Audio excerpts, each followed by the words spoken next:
My name is Emily Wyatt, and my speech is on why college tuition is too expensive. As we are in a college class right now, I would assume that many of us plan on attending college or are already in college, whether it's an out-of-state university or a community college.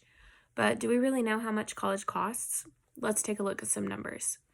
In 2022, the average cost for 4 years of state college tuition, according to Melanie Hansen from Education Data Initiative, can exceed over $400,000, including additional expenses for a first-time college student. This includes like meal plans, housing, and other costs.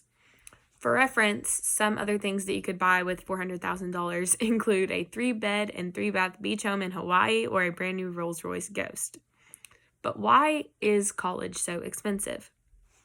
According to thebestschools.org, the main expenses for colleges start with administrative salaries or paying the professors. However, the costs of college tuition have risen approximately 169% since 1980, according to CNBC, while the pay of professors have not improved since the 70s. The New York Times states, salaries of full-time faculty members are, on average, barely higher than they were in 1970. Moreover, while 45 years ago, 78% of college university professors were full-time, today, half of post-secondary faculty members are lower-paid part-time employees, meaning that the average salaries of people who do the teaching in American higher education are actually quite a bit lower than they were in 1970. This means that we are paying significantly more to attend college while the professors are actually being paid less. This is one of the many reasons why college is too expensive. But even if the money was going into the right places, the prices for college are still unattainable for many families in America. In 2021, the average family household income was $68,600 a year in Tennessee. So, if the average family put away the recommended amount of money for college, which according to savingforcollege.org is about $250 a month, if we do a little bit of math, $250 a month for 12 months is going to equal $3,000 a year.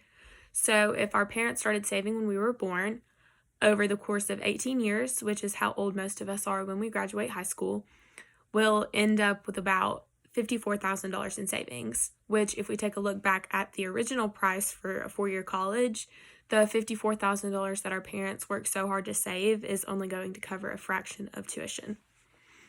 Additionally, it is virtually impossible to pay off school as you attend it, especially if you choose to go to a bigger university such as UT or ETSU. Many people have to pull student loans. Student loans are government loans that are available to students at college or university that helps them pay their expenses. According to Forbes.com, over half of college graduates leave with some form of debt. The issue with debt is that the dollar amount that you borrow ends up growing as the years go by, and many people do not pay off their college debt until 20 years after college graduation, according to educationdata.org. Therefore, college prices need to drop so people can enter the workforce without the stress and fear of paying off their student loans and debt. And finally, I interviewed my brother Matthew, who is currently in his senior year at the University of Tennessee. So the first question I asked was, do you think college tuition is too expensive?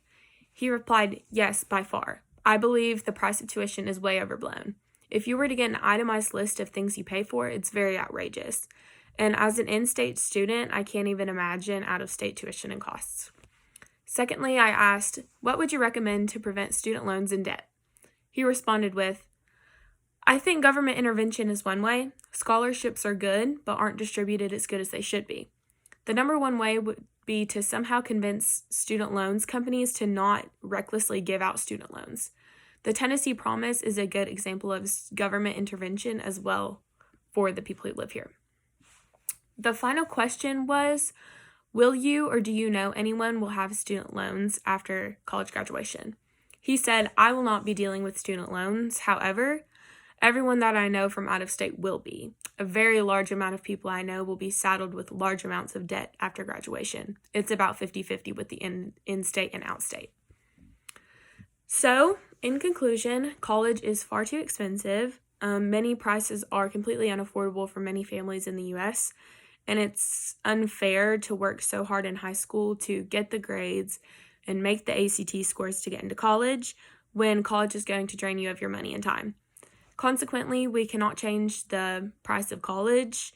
So, what can we do as of right now to change the course of our future? I recommend to start saving, and if you have a job, save your money. I also recommend to stay on top of your schoolwork and try and apply for scholarships.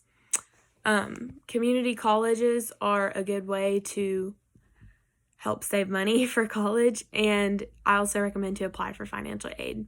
But all in all, college is simply too cost heavy.